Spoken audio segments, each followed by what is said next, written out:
الله أكبر الله أكبر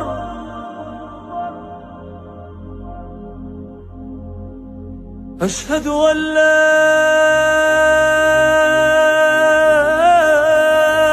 إله إلا الله.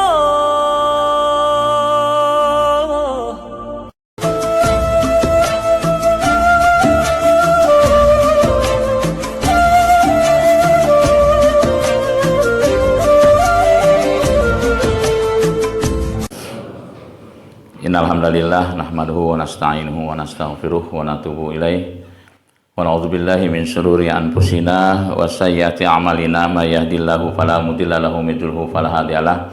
Asyhadu an la ilaha illallah wa la syarikalah wa asyhadu anna Muhammadan abduhu wa rasuluh allazi la nabiyya ba'dahu wa ba'du. Jamaah salat subuh Masjid Uswatun Hasanah yang insyaallah menjadi yang terbaik itu merupakan cita-cita kita semua. Kenapa? Karena Allah sudah tetapkan kita menjadi umat yang terbaik. Kuntum khairu ummah, kata Allah. Hanya yang perlu kita pahami, untuk menjadi yang terbaik itu tidak dengan serta-merta kita menjadi yang terbaik.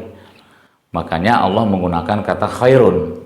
Artinya kita bisa menjadi yang terbaik kalau kita mau ikhtiar. Makanya khairun itu harus diikhtiarkan. Artinya kebaikan yang harus diikhtiarkan. Nah, ini merupakan salah satu usaha kita untuk menjadi yang terbaik. Kita ikhtiarkan diri kita, bangun di waktu subuh, bahkan ingin menjadi yang lebih baik lagi, kita bangun di sepertiga malam. Dan begitulah usaha-usaha yang kita lakukan untuk menjadi yang terbaik. Insya Allah, ketika kita berusaha untuk menjadi yang terbaik, maka Allah akan membantu kita, mengarahkan kita terus sehingga kita menjadi yang terbaik pada akhirnya. Harapannya kalau kita mendengar ada istilah kata iskariman, apa itu Pak? Ada yang pernah mendengar kata iskariman? Iskariman itu artinya apa? Kemuliaan. Allah akan memberikan kemuliaan kepada kita sepanjang hidup kita, manakala kita berusaha terus untuk mendekati diri pada Allah Subhanahu wa Ta'ala. Dan setelah itu mujtahidan, di akhir hidup kita Allah menghadiahkan dengan husnul khotimah atau mati syahid. Ini adalah sesuatu yang kita cita-citakan. Kalau kita pernah membaca kisah Khalid bin Walid, Pak, itu yang namanya berperang selalu berada di front terdepan karena memang ditunjuk oleh Rasulullah menjadi komandan perang. Kalau di kita komandan perang kan di belakang Pak ya. Kalau Khalid bin Walid itu di depan justru Pak. Kalau kita itu komandan perang itu di belakang, prajurit yang disuruh di depan kan itu ya. Nah, Khalid bin Walid diangkat oleh Rasulullah menjadi komandan perang. Sehingga Khalid bin Walid selalu berada paling depan. Keberaniannya luar biasa. Seluruh peperangan yang dipimpin oleh Khalid bin Walid selalu menang. Selalu menang. Pas sekali waktu Khalid bin Walid ditakdirkan oleh Allah Subhanahu wa Ta'ala jatuh sakit Pak. Jatuh sakit sehingga tidak bisa lagi berperang. Apa yang terjadi ketika sakit Pak? Khalid bin Walid nangis terus. Padahal cita-cita saya itu mati syahid katanya Pak. Mana mungkin saya bisa jadi mati syahid ketika di pembaringan. Pada saat itu kita tahu kehebatan Khalid bin Walid yang luar biasa di dalam berperang. Akhirnya Umar bin Khattab pada waktu itu di zamannya mengatakan kepada Khalid bin Walid, nggak usah khawatir wahai Khalid, meskipun engkau meninggal di pembaringan, Allah sudah mencatat engkau adalah seorang pejuang yang tatkala mati dalam keadaan mati syahid. Kenapa? Itulah pentingnya kita berusaha terus untuk menjadi yang terbaik. Bapak-bapak yang berbahagia dan juga ibu-ibu yang ada di balik tirai, ketika tirai tidak dipasang di situ, bapak-bapak bisa nyender di belakang. Sehingga sekarang nyendernya perebut sebelah kiri dan kanan gitu. Iya. Yang bisa nyender sekarang bagian ibu-ibu, Pak ya. Sama. Baik Bapak-bapak dan Ibu-ibu, tema kita pada kesempatan pagi hari ini, karena saat ini kita sudah memasuki bulan Safar. Betul? Hah? Besok? Kalau di tanggal saya mah tanggal 1 Safar sekarang. Berarti saya salah berarti ya. Sebab kalau lihat di handphone saya sudah masuk 1 Safar Pak ya. Ya. Ya terlepas sudah atau belum ya, karena memang yang namanya penanggalan itu selalu ada perbedaan gitu Pak ya. Selalu ada perbedaan dalam penanggalan. Ya. Karena saya menyiapkan materi tentang bulan Safar. Bulan Muharram, Arab jahiliyah dahulu melarang melakukan aktivitas. Kenapa? Karena memang ada larangan dari Allah Subhanahu wa taala yang namanya bulan haram. Tidak boleh berperang, tidak boleh melakukan hal-hal yang menyakitkan dan sebagainya, sampai mengeluarkan kata-kata kasar pun itu dilarang di bulan Muharram, karena bulan yang disucikan oleh Allah Subhanahu wa taala. Masuklah kita di bulan Safar. Nah, ketika di bulan Safar, masyarakat jahiliyah memberikan penamaan yang sangat tidak mengenakan, karena kalau kita lihat kata Safar ini ada dua makna, dua kalimat yang disebutkan di dalam istilah orang Arab itu. Ada yang menyebutkan Safar itu ya seperti artinya Safar itu seperti orang yang safari. Apa artinya Safar Pak? Berpergian, kan gitu ya. Kemudian dari sisi yang lain, Safar itu karena menggunakan huruf so, ya, jadi sofir. Apa itu sofir? Sofir artinya lembut. Jadi ada hembusan angin. Sehingga masyarakat jahiliyah dahulu itu menyebutkan bahwa bulan Safar ini adalah bulan sial. Kenapa? Karena akan terjadi angin yang luar biasa. Begitu. Padahal kita tahu tidak ada bulan yang buruk. Tidak ada hari yang buruk. Semua hari, semua bulan itu bagus semuanya. Karena Allah menciptakan hari dan bulan itu untuk menunjukkan bahwa kita hidup itu tidak pernah luput dari yang namanya hari, pekan, maupun bulan. Sehingga hari, pekan, bulan itu tidak lain adalah kumpulan usia kita. Kira-kira sepakat Pak? Ya, hari mulai dari jam, hari, pekan, bulan itu adalah kumpulan usia kita.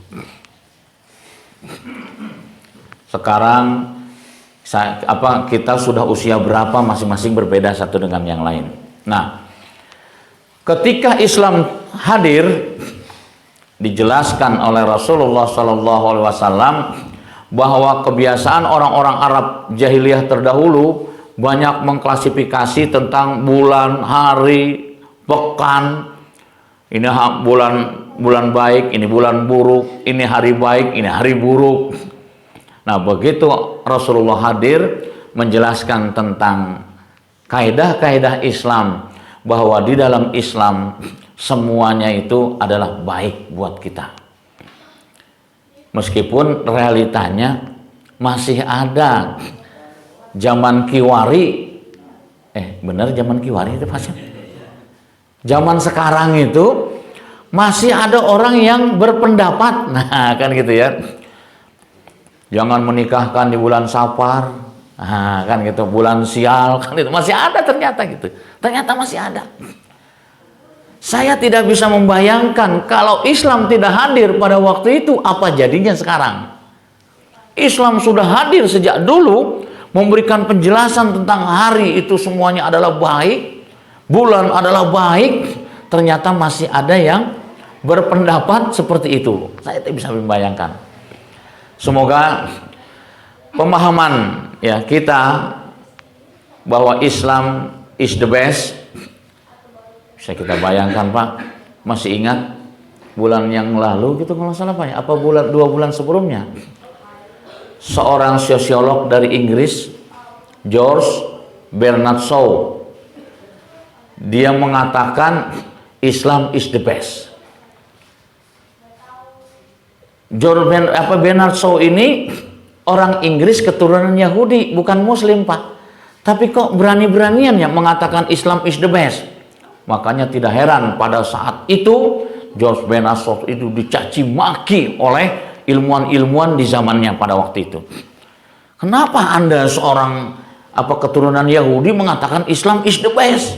Kebayang tuh Pak. Kenapa? Berdasarkan kajian disiplin ilmu yang dia miliki, hasil pengkajian yang luar biasa selama 6 tahun mengkaji Islam, 6 tahun mengkaji seluruh agama-agama selain Islam. Selain Islam dikaji 6 tahun. Sekian banyak agama Islam itu dikaji 6 tahun. Islam dikaji selama 6 tahun. Hanya Islam saja 6 tahun. Artinya ada sesuatu di balik kajian ini. Di balik riset yang dilakukan oleh Bernard Shaw. Apa yang terjadi hasilnya tadi. Dari kajian ya, hari berganti pekan, berganti bulan, berganti tahun sampai 6 tahun tidak terasa. Akhirnya dibuatlah sebuah buku yang ditulis dengan judul Islam is the best. Kebakaran jenggot ilmuwan di Inggris pada waktu itu Pak. Kenapa? Karena di Inggris itu semua paham betul seorang Bernard Shaw ini adalah seorang ilmuwan yang luar biasa. Tapi tiba-tiba mengeluarkan statement Islam is the best dan dituangkan dalam sebuah buku. Di balik bukunya itu tidak tebal Pak, cuma 303 halaman. Tebal apa tipis Pak? 300 Pak? Udah tipis 300 mah Pak ya. Di belakang buku itu dituliskan, buku ini aku persembahkan untuk Ratu Elizabeth. Kalau saja istana Ratu Elizabeth mau menjadikan Islam sebagai rujukan, sebagai referensi, sebagai sistem dalam pengelolaan pemerintahan, saya yakin Inggris lebih hebat, lebih maju dibandingkan Inggris sekarang. Begitulah kata Bernard Shaw pada waktu itu. Luar biasa Pak. Pertanyaannya, kita Muslim, bahkan di Indonesia mayoritas Muslim, bahkan jumlah terbesar di dunia Indonesia, jumlah umat Islam terbesar di dunia Indonesia. Nggak ada negara yang mencapai 100 juta ke atas, nggak ada Pak Muslimnya. Indonesia memiliki jumlah sekarang berapa Pak? Jumlah umat Islam 217 juta dari jumlah penduduk 278 juta. Masih signifikan Pak, 86%. Meskipun awal-awal Islam itu lahir di Indonesia itu 99%. Ceritanya begitu Pak ya. Berkurang. Persis seperti Singapura. Singapura itu 99% Islamnya Pak. Dulu terus sampai detik ini Islam di sana tinggal 7%. Kemajuan Pak. Nah, inilah nampaknya yang harus kita antisipasi. Kalau orang luar mengatakan Islam is the best, terbukti sekarang di Eropa berbondong-bondong masyarakat Eropa ingin masuk Islam. Berbondong-bondong. Australia sudah sekitar 176 gereja yang berubah fungsi menjadi masjid. Di Perancis, yang belum lama ini Belanda Pak, yang sangat menakjubkan itu, di Belanda itu ada sekitar 557 gereja yang dijual beralih fungsi menjadi masjid. Ini sangat signifikan. Luar biasa peningkatan Islam di barat, ya, di Eropa, di Amerika, luar biasa. Terjadi peningkatan yang signifikan. Bagaimana dengan Indonesia? Kalau di barat sana masuk Islam itu didasari dengan keilmuan. Kan gitu ya, dengan keilmuan dia pelajari, ternyata inilah sistem yang paling bagus. Inilah sebuah konsep yang paling bagus berdasarkan pengkajian. Terlepas dari itu semua, kalau Rasulullah SAW 14 abad yang lalu itu memberi sebuah statement, ya'ti ala ummati zamanun, nanti akan datang suatu zaman, wa yabqa minal Islam ilal ismun, di mana Islam pada saat nanti, kata Rasulullah, ilal ismun, hanya sebatas sebutan. Apakah sudah terjadi di negara kita Islam itu hanya sebatas sebutan? Kenapa? Kalau orang barat, ilmuwan-ilmuwan di barat di sana menyebutkan Islam merupakan sebuah sistem, sebuah konsep untuk mengarungi kehidupan, bagaimana pemahaman Muslim di Indonesia tentang Islam ini?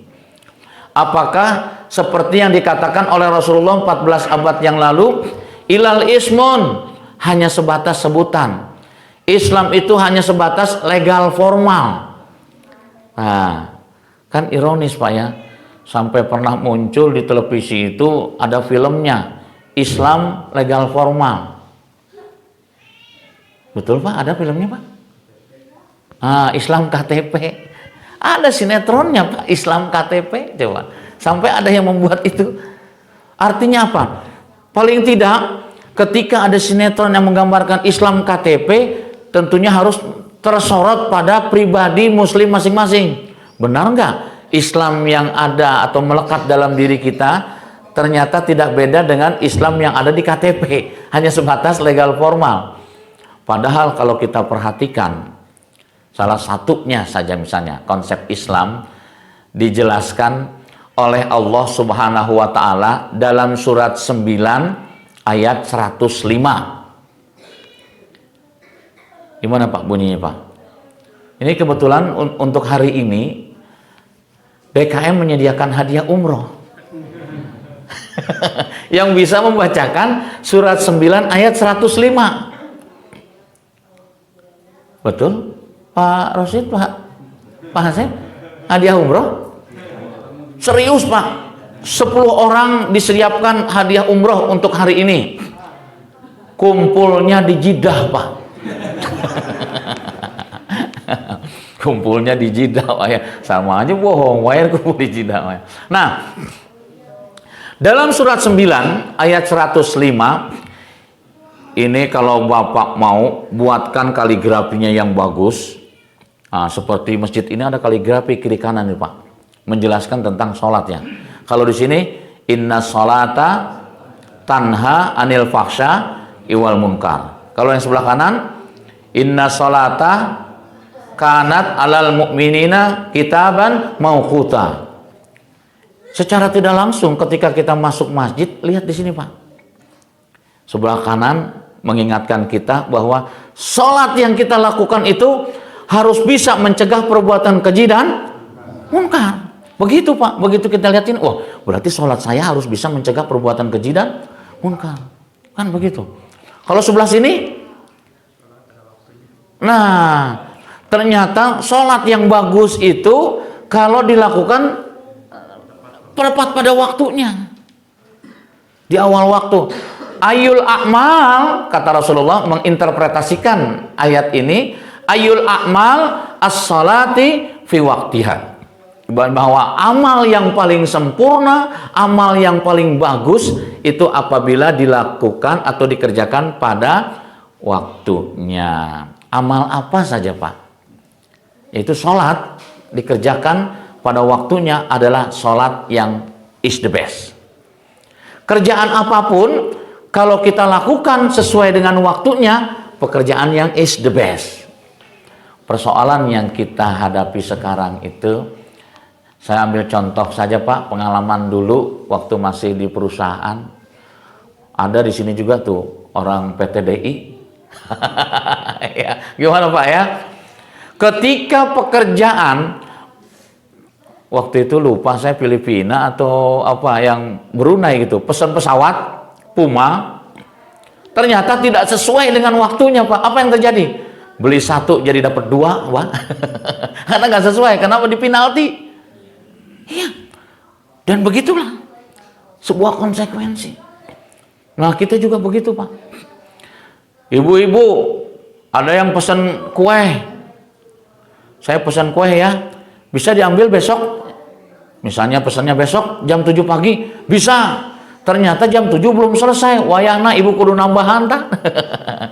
Harusnya begitu komitmen. Kenapa? Karena tadi ini dalam ayat dijelaskan itu, bahwa segala pekerjaan apapun yang is the best itu kalau dilakukan sesuai dengan waktu.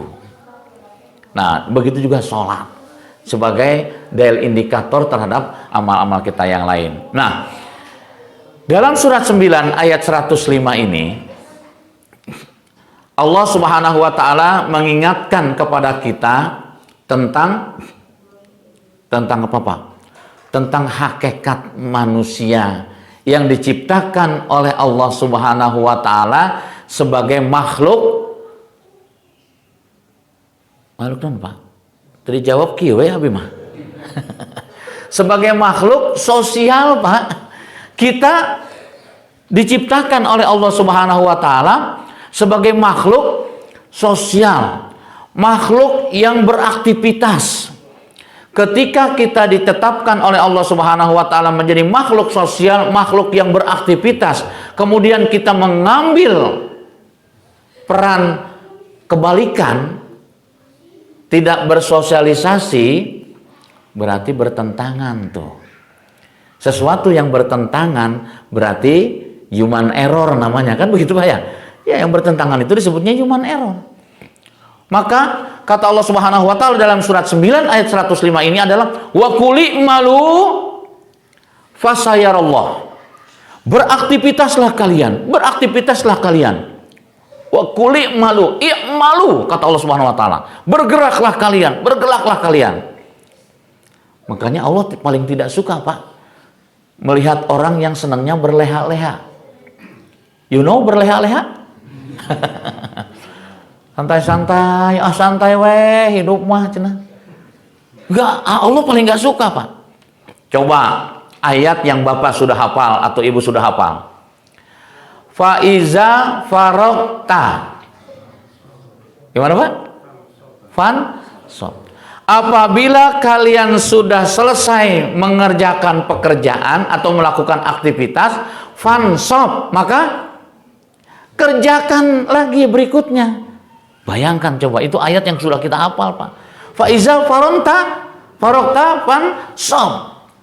Apabila selesai melakukan aktivitas, maka ambil aktivitas yang berikutnya. Ambil aktivitas berikutnya. Artinya apa? Bahwa Allah sangat menyukai, menyenangi orang-orang yang aktif tadi. Yang aktif. Nah, Allah paling suka dengan orang yang aktif. Salah satu aktivitas yang ditetapkan di dalam Islam yang sudah menjadi rutinitas kita yang disebut dengan, yang dikenal dengan istilah aktivitas mahdoh. Tahu ya? Aktivitas mahdoh. Nah, apa tuh Pak? Aktivitas yang ditetapkan waktu ya dan ketetapan lainnya. Contohnya misalnya sholat. Ini kan ibadah mahdoh nih. Aktivitas itu kalau saya bilangkan itu adalah ibadah mahdoh. Aya istilah, ayo sholatlah kerahoream, oi, diajak sholat kerahoream, aduh, masya Allah kan kita, kewe dah zuhur masih lama waktunya. Bayangkan Pak, saya tidak bisa membayangkan ketika kita menunda waktu sholat, kan kita tahu sholat itu adalah kewajiban yang melekat setiap mukmin, setiap muslim, sehingga tercantum dalam rukun Islam. Melekat, yang namanya melekat berarti harus mengikuti lekatan tadi, idealnya kan begitu. Zuhur jam 12 sholat. Ah, nanti aja masih panjang, jam 4 juga masih bisa sholat. Kenapa asalnya jam 4 kan misalnya gitu Pak ya. Coba kita bayangkan Pak, ketika kita tunda, jangankan sampai 1 jam, kita tunda sholat itu 15 menit, sebelum 15 menit, katakan baru 10 menit kita menunda sholat, kita ingin menunda sholat itu 15 menit, 10 menit baru kita tunda, tiba-tiba ada tamu yang tidak diundang. Kira-kira gimana sikap kita Pak? Rewas banyak. Rewas tiba-tiba ya tamu tadi undang. Siapa itu tamu yang tidak diundang? Likulli ummatin ajal. Tamu yang diundang siapa Pak? Malaikatul maut Israel tiba-tiba datang. Iya kan? Apa yang akan kita katakan pada saat itu ketika kita menandu waktu sholat? Fa idza jaa ajaluhum la yastakhiruna as-sa'ah wa la yastaqdimun. Hei, Pak, can sholat, muhun can sholat, kata malaikat tanya.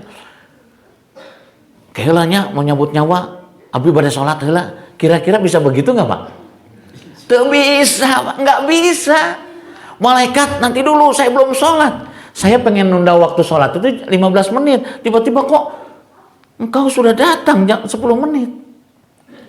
La yastakhiruna sa'ah, kata malaikat al-maut begitu.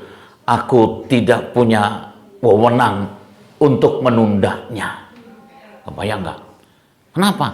Karena sifat malaikat itu Pak, tepat waktu.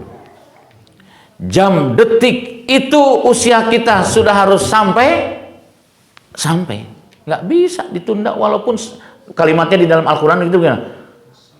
Sa'ah, walaupun hanya sebentar saja, nggak bisa ditunda. Bayang coba. Artinya ketika kita menunda waktu sholat, kita belum sholat kemudian ajal datang, kita harus menanggung resiko 40 tahun azab di akhiratnya. Masya Allah, ngeri sekali. 1 kali kita meninggalkan sholat 40 tahun Pak azabnya. Kenapa sampai sedemikian dahsyatnya? Karena Rasulullah telah menetapkan bahwa sholat merupakan dalil indikator terhadap amal-amal kita yang lain. Nah, Masya Allah, ini luar biasa. Nah makanya wa kuli malu, kata Allah Subhanahu wa taala, segerakanlah beraktivitas. Cuman di situ Allah garis bawahi fasayarallah. Nah, ini indahnya kalimat Pak. Lakukanlah aktivitas sebanyak mungkin, setinggi mungkin. Fasayarallah. Ingat, Allah yang akan menilainya. Nah, ini. Jadi secara tidak langsung di situ kita diingatkan oleh Allah Subhanahu wa taala, tatkala kita melakukan aktivitas dimanapun kita berada, aktivitas kita harus ingat Allah yang pertama kali menilai kerja-kerja kita, aktivitas kita. Yang pertama kali menilai adalah Allah. Maka ini disebutkan fasayarallah, aku yang akan menilai aktivitasmu. Mau di rumah, di jalan, di kantor, dimanapun kita berada, termasuk di masjid pun, Allah yang nilai kita. Yang pertama kali menilai. Amalakum wa rasulun wal mu'minun. Dijelaskan begitu. Rasul yang sudah diamanahi oleh Allah Subhanahu wa taala sebagai pembawa risalah, kemudian menjadi uswah, contoh yang harus kita qudwah, mengikutinya. Maka di situ disebutkan Allah, Rasul, wal mu'minun. Disebutkan di situ Pak 3. Allah penilai pertama, kemudian kedua Rasulullah yang akan mempertanggungjawabkannya. Kenapa? Karena semua umat Rasulullah itu dijamin oleh Rasulullah. Semua umat Rasulullah dapat jaminan dari Rasulullah, garansi dari Rasulullah. Apa garansi yang diberikan oleh Rasulullah? Kullu ummati yadkhulunal jannata, kata Rasulullah. Semua umatku aku garansi dia akan bahagia di dunia dan bahagia di akhirat, dan aku masukkan ke surga. Garansi Rasulullah. Pernah nggak Rasulullah berdusta? Nggak pernah. Apa yang Rasulullah sampaikan, bahwa semua umat Rasulullah pasti bahagia di dunia dan di akhirat, dan dimasukkan ke surga oleh Rasulullah. Tapi ingat dulu, kalimat Rasulullah itu ada sambungannya. Kullu ummati yadkhulunal jannata illa. Nah, ada pengecualian di sana, Pak. Illa man aba, kan gitu ya. Semua umatku pasti bahagia dan masuk surga, illa kecuali man aba, yang tidak mau. Nah, lupa. Aneh kan, Pak ya? Kecuali yang tidak mau. Sahabat biasanya apa yang dikatakan oleh Rasulullah itu sami'na wa ta'na. Dia dengar dan siap untuk melaksanakan. Kali ini sahabat itu bertanya-tanya. Untuk menghilangkan kepenasarannya, salah seorang sahabat ngacung, Pak. Ngacung bahasa Indonesia apa ya? Iya. Iya, angkat tangan. Nah, salah seorang sahabat itu angkat tangan. Wa man ya'ba ya Rasulullah. Wahai Rasul, apa benar ada umatmu yang tidak ingin surga? Apa benar ada umatmu yang tidak ingin bahagia dunia dan akhirat? Sampai engkau mengatakan wa man ya'ba. Fakot, kan di situ sebutkannya. Benar-benar engkau mengatakan seperti itu. Saya yakin engkau tidak akan pernah berdusta. Benar kata Rasulullah. Siapa umatmu yang tidak ingin bahagia dunia dan akhirat, yang tidak ingin masuk surga, wahai Rasulullah? Wa man ya'ba ya Rasulullah. Rasulullah mengatakan man asoni. Nah, man asoni, yang tidak ingin masuk surga itu, yang tidak ingin bahagia. Asoni. Asoy. Tahu Pak asoy? Asoy itu bahasa Arab, Pak. Man asoni. Nah, itu. Dialah umatku yang tidak ingin bahagia dunia dan akhirat, yang tidak ingin masuk surga. Asoni, selalu melalaikan kehidupannya. Hidupnya dijadikan untuk berleha-leha. Tidak menyegerakan diri ketika diundang oleh Allah Subhanahu wa taala. Kita baru menyegerakan diri ketika diundang oleh gubernur, diundang oleh menteri, diundang oleh presiden, menyegerakan diri. Bahkan ada sesuatu yang sangat penting sekalipun. Coba kita bayangkan, Pak, istri kita lagi sakit, tapi kita dapat undangan dari presiden. Kira-kira berangkat nggak kita, Pak? Berangkat, ada undangan presiden. Iya, Masya Allah, sampai seperti itu. Coba. Kenapa? Karena kita anggap undangan presiden ini adalah sebuah prestise, sebuah kemuliaan. Iya kan? Sebuah kemuliaan. Sampai rela menyingkirkan yang lain. Sampai seperti itu. Masya Allah, ini luar biasa. Belajar dari sini semua, ya. Kenapa? Kalau kita sudah paham betul, Pak, yang mulia itu siapa, Pak? Sampai di dalam Al-Quran Allah tidak menyebutkan kemuliaan itu dari sisi jabatan. Allah tidak menyatakan kemuliaan itu dari sisi jabatan. Sampai Nabi Rasul pun, ya, yang melekat dalam dirinya itu jabatan Rasul, Nabi, tidak disebutkan dalam Al-Quran. Apa kata Allah Subhanahu wa taala? Inna akramakum indallahi atqakum. Manusia yang paling mulia tidak disebutkan oleh Allah itu para nabiku, para rasulku, para sahabat, para salafus soleh, tidak disebutkan itu oleh Allah Subhanahu wa taala. Atqakum, siapapun manusianya, kalau dia bertakwa, dia mulia di sisiku, kata Allah Subhanahu wa taala. Masya Allah, ini luar biasa. Artinya apa?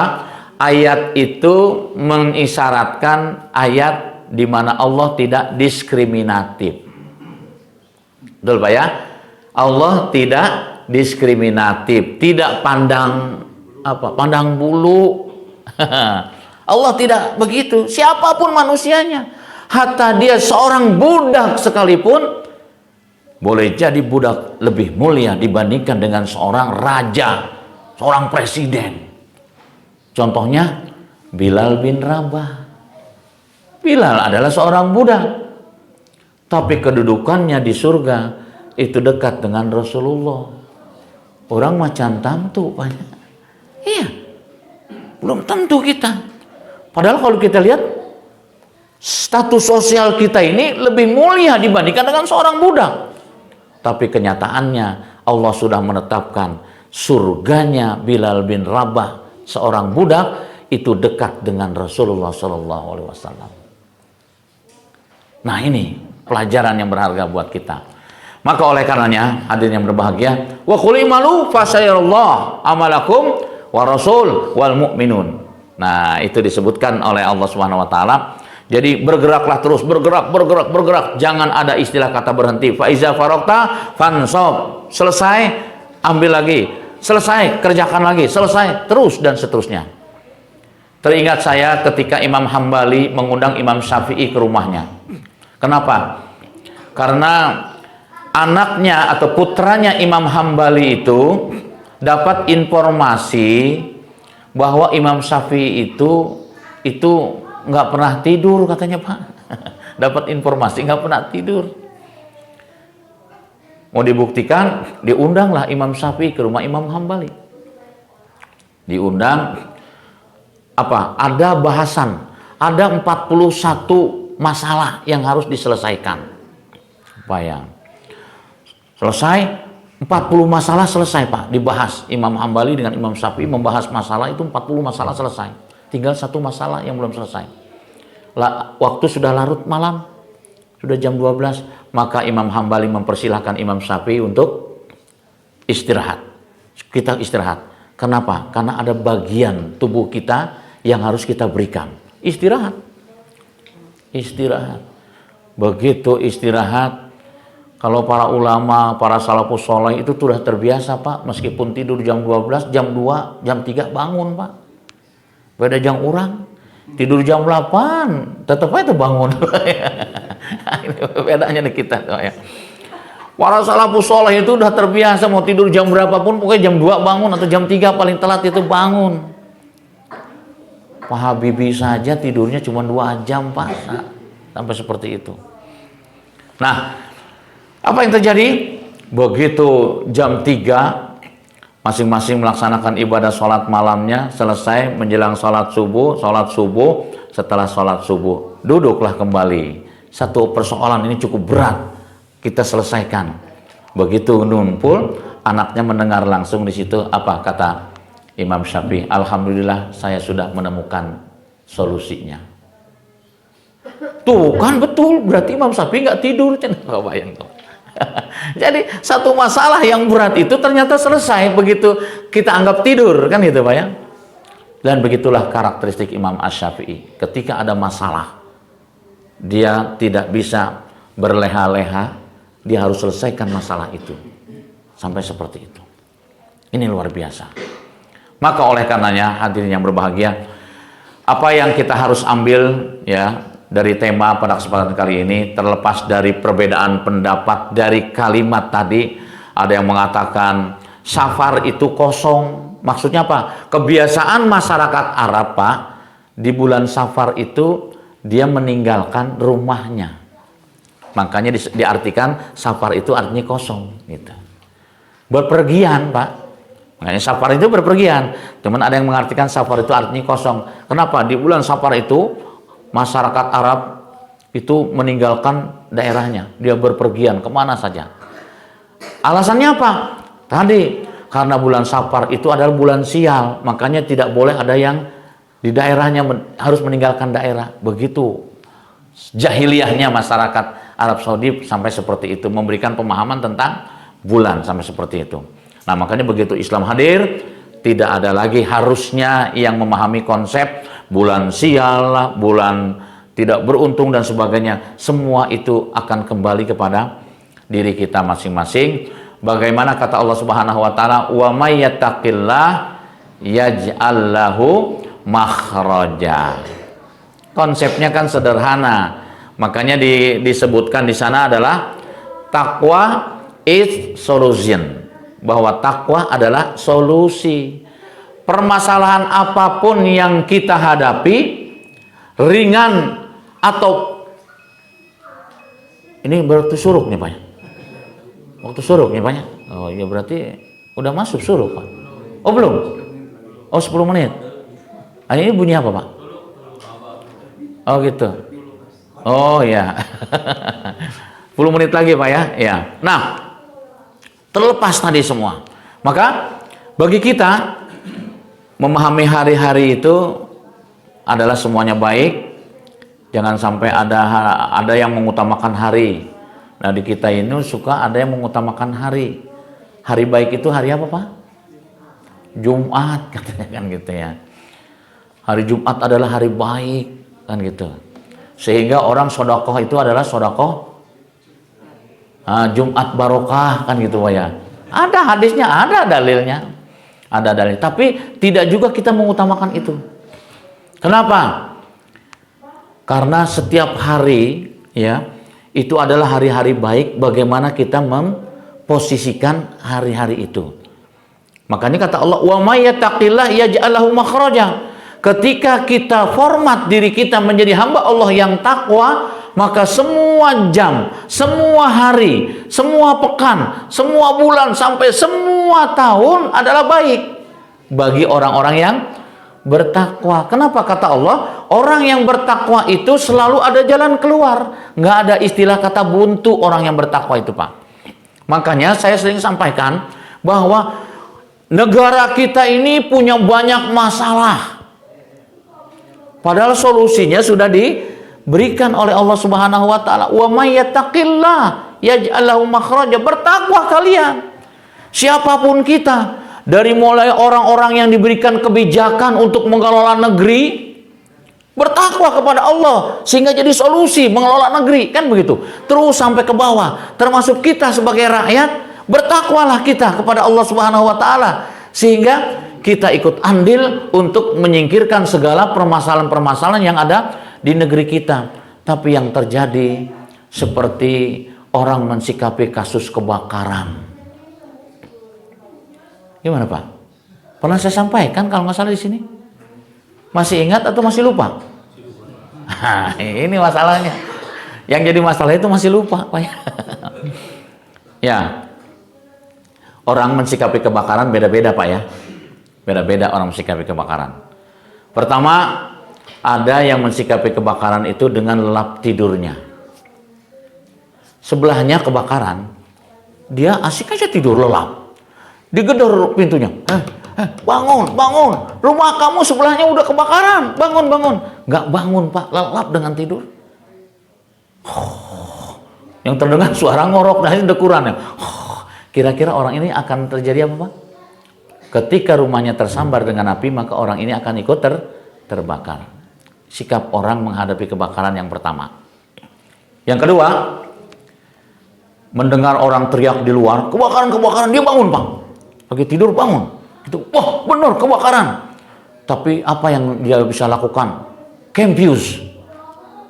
You know confused? Bingung Pak. Biasanya begitu orang menghadapi kebakaran bingung. Oh, begitu keluar, oh ya kebakaran. Begitu dia lari menyelamatkan diri, dia ingat, oh masih ada keluarga di rumah kan gitu ya. Tapi yang diingat bukannya keluarga Pak, apa? Barang yang harus diselamatkan kan itu ya. Dia ingin menyelamatkan barang. Akhirnya apa? Pokoknya seambil-ambilnya. Kenapa? Api semakin dekat menyambar rumahnya. Dia ambil seambil-ambilnya. Yang dibawa apa? Bantal. Loh, kenapa bantal yang saya bawa? Masuk lagi. Begitulah kondisi orang yang bingung. Akhirnya apa? Mundar-mandir masuk keluar rumah, api sudah menyambar rumahnya. Akhirnya dia lelah, tersender di pintu, akhirnya dirinya pun ikut terbakar. Banyak kejadian seperti itu di tengah kebingungan. Kondisi yang kedua. Kita yang pertama, kedua Pak? Belum, karena masih 4 nih Pak. Ya. Itu yang kedua. Yang ketiga, orang teriak keluar kebakaran, kebakaran, dia bangun. Begitu lihat, oh bener rumahnya hampir terbakar. Akhirnya apa? Dia lari sekencang-kencangnya, ditinggalkan rumahnya. Alhamdulillah saya selamat. Lupa Pak, ada keluarganya di rumah, lagi tidur kan ya, anak, istrinya, udahan mau barang gitunya. Yang penting saya selamat. Ada yang seperti itu orang Pak, menghadapi kebakaran. Tuh, 3 sikap orang menghadapi kebakaran. Yang keempat, beda lagi. Begitu mendengar keluar kebakaran, dicari, dari mana api ini asalnya? Dicari, ditelusuri, oh rumah ini kurang ajar ini orang. Gara-gara kamu ini semua akhirnya kampung kita terbakar. Bisanya hanya nyalahin orang. Itu ya. Nyalahin. Kira-kira api mati nggak? Nggak akan Pak, cuma menyalakan. Itulah posisi 4 orang mensikapi kebakaran. Kalau kebakaran itu sebagai ilustrasi, kemudian dijawantahkan dalam kehidupan sehari-hari. Kalau kebakaran itu saya jawantahkan kondisi kerusakan moral misalnya. Kerusakan moral di daerah kita. Bagaimana kita bersikap? Seperti kebakaran tadi. Apakah kita lelap dengan tidur, masa bodoh, biarin aja. Sampai dia tidak sadar, akhirnya dia larut, ikut terbawa arus dengan amoral tadi. Atau bingung, nggak bisa berbuat, harus bagaimana saya. Akhirnya dirinya pun terbawa arus dengan amoral tadi. Atau yang ketiga, melarikan diri. Yang penting saya tidak terbawa arus. Akhirnya nggak ada sadar, anak istrinya pun terbawa arus. Atau yang keempat, kita pencah-pencah. Nih gara-gara kamu ini daerah kita jadi tercemar. Kan gitu ya, menyalahkan. Saling menyalahkan satu dengan yang lain. Apakah itu atau kita memilih sikap orang yang kelima? Nah, ini yang kelima Pak ya. Yang keempat ini ada nggak Pak di antara kita Pak? Banyak Pak. Di antara 4 sikap orang menghadapi kebakaran, menghadapi kondisi kerusakan moral ini, 4 ini banyak. Harusnya kita bersikap seperti orang yang kelima. Yang pertama, setelah dia bangun, bagaimanapun api harus dimatikan. Jangan asik dengan diri kita, keluarga kita. Bagaimanapun api ini harus dimatikan. Kita harus selamatkan. Kerusakan moral yang terjadi di tengah-tengah kita harus dihentikan. Kan gitu ya, harus dihentikan. Nggak boleh dibiarkan. Seperti yang terjadi di tubuh Polri sekarang. Itu ya. Harus dihentikan, tidak boleh dibiarkan. Kan begitu. Itu dulu yang pertama. Sebab kalau tidak ada sikap itu, ya berarti kita nggak beda dengan 4 sikap tadi. Harus ada dulu. Kita harus hentikan. Kerusakan moral kita harus hentikan. Seberapa besar kita bisa menghentikan kerusakan moral itu sangat tergantung dengan sikap-sikap kita. Yang kedua, kita tidak boleh biarkan orang terbakar di rumahnya itu karena lelap tidur. Bangunkan, dobrak bila perlu, dobrak pintunya, hancurkan kacanya. Bangunkan orang itu. Ya kan? Seret bila perlu. Bangun, kamu ini rumah udah mau kebakar. Bangunkan. Nah, sikap yang kedua dari orang yang kelima begitu Pak. Bangunkan. Yang ketiganya, orang yang bingung tadi. Nggak akan mati api dengan bingung. Ya kan Pak ya? Mari sama-sama kita matikan api. Yang lelap tidur sudah bangun, berikan pemahaman kita harus matikan api ini. Yang bingung, kita harus matikan api bersama-sama. Yang mau selamat sendiri, tarik tangannya, mau kemana kamu? Enak saja selamat seorang diri. Ya kan? Kamu harus selamatkan keluarga juga. Mari kita sama-sama matikan api ini. Yang keempat, nggak cukup dengan nyalahin orang lain, udah terjadi seperti ini. Mari kita bersama-sama mematikan api. Mari bersama-sama kita hentikan kerusakan moral yang ada di daerah kita.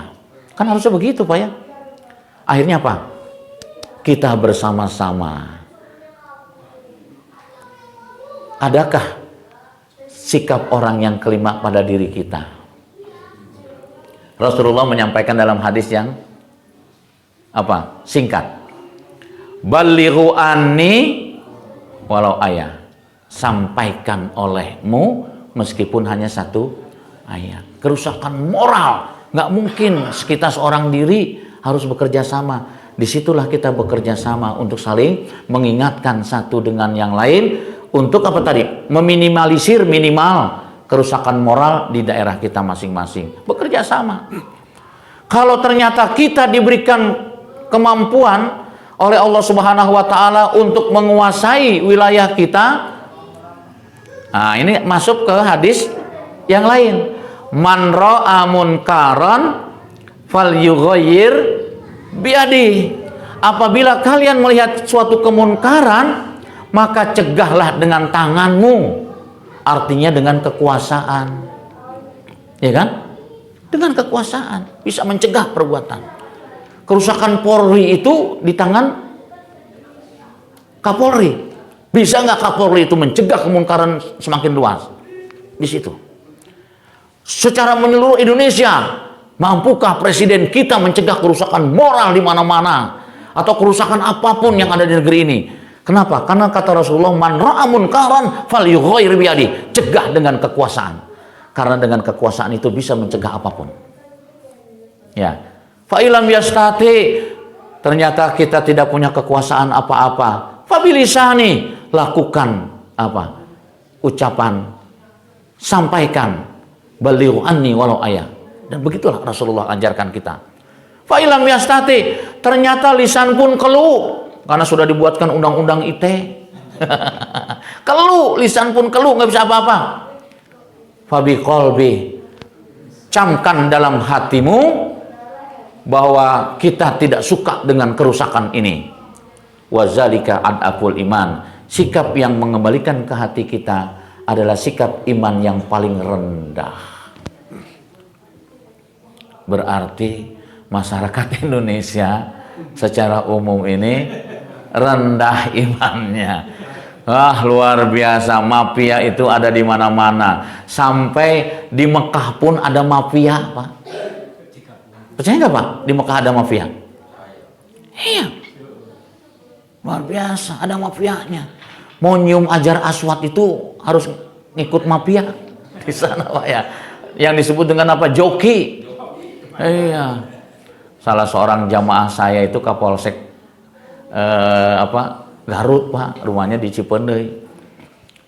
Waktu itu bilang, alhamdulillah saya bisa nyium ajar aswad. Gimana, Pak, ceritanya, Pak? Gimana? Iya, saya diajak oleh seorang wanita. Ternyata dia orang Madura, Pak. Ngajak saya kalau mau nyium ajar aswad ikut saya. Saya disuruh megang bajunya, terus nuturin dia aja, Pak. Ternyata masuk. Sampai begitu udah dekat Hajar Aswad disuruh naik. Kan di Ka'bah itu ada tempat naik, Pak ya, di situ. Disuruh naik. Setelah naik, mipir sedikit kemudian turun, baru nyium Hajar Aswad. Udah. Setelah itu saya dikejar-kejar. Kenapa? Suruh bayar. Sampai seperti itu. Berapa, Pak, bayarnya, Pak? Mintanya 500 real coba. Wah, 500 real, Pak. Saya nawar. Akhirnya jadinya 300 real, Pak. Itu Kapolsek, Pak. Masya Allah. Itu salah satu jamaah saya yang cerita dia, Pak ya. Sampai seperti itu, Masya Allah. Nah, inilah ya sebuah gambaran yang luar biasa. Mafia itu ada di mana-mana. Sampai dalam rumah tangga pun ada mafia. Ada mafia di rumah tangga itu. Bagaimana anak bekerja sama dengan istri untuk memerangi suami. Luar biasa ya. Ada anak kerjasama sama suami memerangi istri. Luar biasa. Ada itu, Pak. Kasus sekarang apa yang tidak ada, Pak? Semua ada mafianya. Ini luar biasa. Makanya kembali lagi, wa may yattaqillah yaj'al lahu makhraja. Mari kita kembalikan hakikat atau eksistensi diri kita untuk menjadi hamba Allah yang bertakwa. Insya Allah Allah berikan jalan keluar bagi pribadi kita, untuk keluarga kita, masyarakat kita, bahkan bangsa yang ada di negeri ini. Kita keluar dari persoalan-persoalan, dari krisis yang terjadi yang berkepanjangan, manakala kita semua berusaha untuk menjadi hamba Allah yang bertakwa. Dengan segala keterbatasan itu, marilah sama-sama kita mohon kepada Allah Subhanahu wa taala, semoga Allah memberikan kekuatan dan kemampuan kepada kita untuk menjadi hamba Allah yang bertakwa, menjadi hamba Allah yang terbaik, mampu dan kuat menangkis segala keburukan-keburukan yang ada di daerah kita secara khusus dan umumnya yang ada di negeri ini. Innallaha wa malaikatahu yusholluna 'alan nabi. Ya ayyuhallazina amanu shallu 'alaihi wa sallimu taslima. Hamdan syakirin, hamdan na'imin. Hamdan yuwafi ni'amahu wa yukafi mazidahu ya Rabbana, ya Rabbana.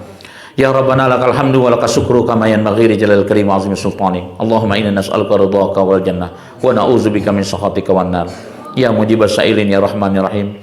Kami adalah hamba-hambamu yang pada kesempatan pagi di waktu syuruk, di waktu mustajabah ini memohon kepadamu ya Rabbana. Berilah kemampuan kepada kami untuk mensyukuri atas segala nikmat yang kau berikan kepada kami.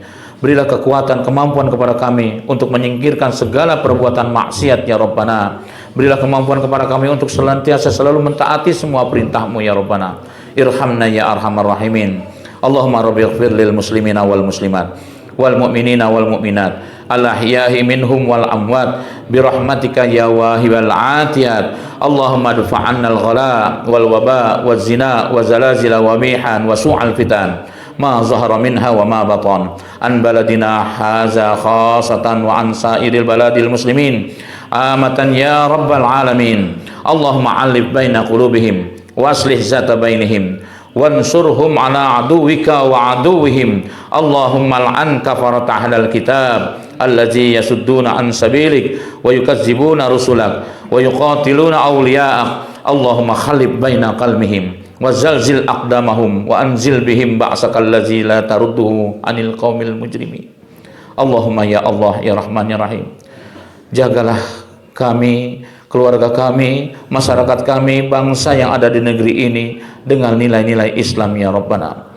Tanamkan dalam jiwa kami yang ada di negeri ini untuk bisa menyelamatkan negeri ini dari kehancuran ya Rabbana. Ya arhamar rahimin, innaka ta'lamu an hazil quluba qad ijtamat ala mahabbatik wa taqat ala ta'atik wa tawahadat ala da'watik wa ta'ahadat ala nusrati syariatik wa wasikillahu marabitutaha wa adimuddaha wa ahdiha subulaha wa amlaha binurika alladzi la yakhbu wasrah sudurha bi faidil imani bik wa jamili tawakkuli alaik wa ihabi ma'rifatik wa amita ala syahadati bisabilik innaka ni maulana wa ni manasir. Allahumma rabbana atina fid dunya hasanah wa fil akhirati hasanah wa qina azabannar. Subhana rabbika rabbil izzati amma yasifun wassalamun alal mursalin walhamdulillahi rabbil alamin.